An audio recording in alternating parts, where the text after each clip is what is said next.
रमता राम जपो रे प्राणी, अब तो सुन ले राम कहानी।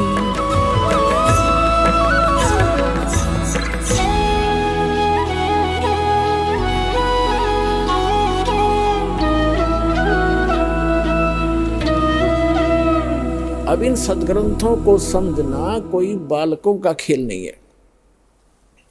जब तक हमारे पास सृष्टि रचना का ज्ञान नहीं होगा तब तक कोई भी इन सदग्रंथों को किसी प्रकार भी नहीं समझ सकता। यही कारण रहा कि आज तक ना वेद समझ में आए, ना गीता का ज्ञान हुआ, और पुराणों का तो ज्ञान होना ही कहाँ था, क्योंकि वो तो बगैर सिर पैर का ज्ञान है।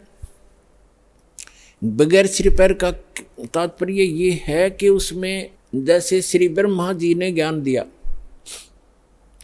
उस ब्रह्मा जी से ज्ञान प्राप्त हुआ दक्ष आदि ऋषियों को, जो उनके वंशज थे, उसके पुत्र थे। उन दक्ष आदि ऋषियों ने आगे अन्य ब्राह्मणों को, अपने वंशजों को ज्ञान बताया। तो ऐसे चलते चलते ब्रह्मा जी ने जो ज्ञान दिया था उसी में कुछ अपनी अटकल अड़ा के लगा के ये 18 भाग बना दिए पुराण के। और ब्रह्मा जी को आप ही नहीं पता मैं कहाँ से उत्पन्न हो गया। श्री मद देवी भागवत यानी देवी पुराण में 3रे स्कंद में इस ब्रह्मांड की उत्पत्ति का जिक्र है, विवरण है। तो ब्रह्मा जी स्वयं बताते हैं अपने पुत्र नारद जी को कि बेटा नारद, जब मैं उत्पन्न हुआ तो मैं अपने आप को कमल के फूल पर पाया। मुझे नहीं मालूम मेरा कौन जनक है, किसने मुझे यहाँ बैठा दिया, किसने मुझे उत्पन्न किया। तो ऐसा महापुरुष जिसने अपनी ही उत्पत्ति का पता नहीं तो बाकी ज्ञान उसके द्वारा दिया गया, कंप्लीट स्पिरिचुअल नॉलेज नहीं हो सकता। तो पुराणों का ज्ञान इसलिए बगैर सिर पैर का है। और जो ब्रह्मा जी ने अपने सचेत होने के उपरांत उसके बाद का जो ज्ञान दिया है वो उस ब्रह्मा जी के सतर का है, वो कंप्लीट स्पिरिचुअल नॉलेज नहीं है। वो ब्रह्मा जी का अनुभव है, जैसा उसने अनुभव किया या किसी से सुना, जैसा भी उसने वेदों को समझा वही ज्ञान आगे कर दिया। श्रीमद देवी भागवत में, देवी पुराण में देवी जी से वो स्वयं कहता अपनी माता से कि माता आप कहते हो भगवान निराकार है, वो दिखेगा नहीं, और आप खुद ये कहती हो कि मैं ही सर्वेस्वा हूँ, लेकिन वेद कुछ और बता रहे हैं कि वो निराकार है, वो मनुष्य सदृश है, वो कहीं बैठा है। तो अपने जो हम अनुभव किया हमने, उसमें भी वो दिखाई नहीं देता, हमें प्रकाश दिखता है। तो हमारे अनुभव में और वास्तविक वेद ज्ञान के अंदर बहुत विरोधाभास है। ऐसा क्यों है?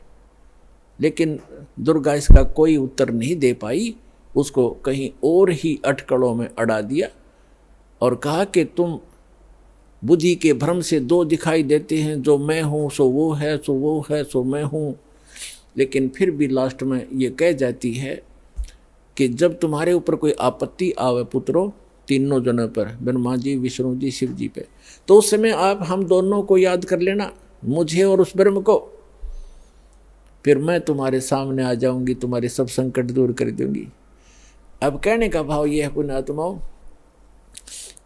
पुराण जो है ये कंप्लीट स्पिरिचुअल नॉलेज नहीं है। हाँ, जो ब्रह्मा जी ने अपने होश में आने के बाद जो ज्ञान दिया है वो उसके सतर का सही है। अब जैसे पुराणों को गपोड़ कोई कहता है तो वो मूर्ख आदमी है, क्योंकि अध्यात्म मार्ग के अंदर कोई भी इम्पॉसिबल कर्म कार्य जॉब नहीं होता। कोई किसी प्रकार का भी कुछ भी लिखा हुआ है वो सब संभव होता है। जैसे एक छोटा सा जादूगर हमने देखा, एक छोटा सा जैसे ये कंचा होता है, बच्चे खेलते हैं, छोटे छोटे गोली सी कांच के अंटे, इनको ऐसे मुख में डालता है और थोड़ी सी देर में इतना मोटा पत्थर, कति पत्थर ने चीकना ओ कर नो निकाल देता है। बताओ, अब कोई नो को ऐसा नहीं मानता, मैं तो मुझे करके दिखाओ, हमने तो करके नहीं, हमने नहीं करना आता, लेकिन हमने करते देखे, हम सच्ची बताएं।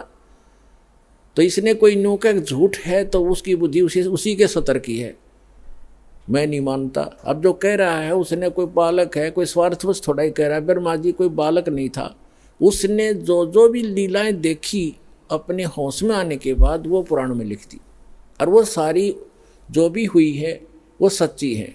सच्ची का मतलब है कि वो ऐसी घटना घटी है। सच्ची का अर्थ ये नहीं है कि वो सही ज्ञान है, वो ऐसी घटना वहाँ घटी ही है, हुई है।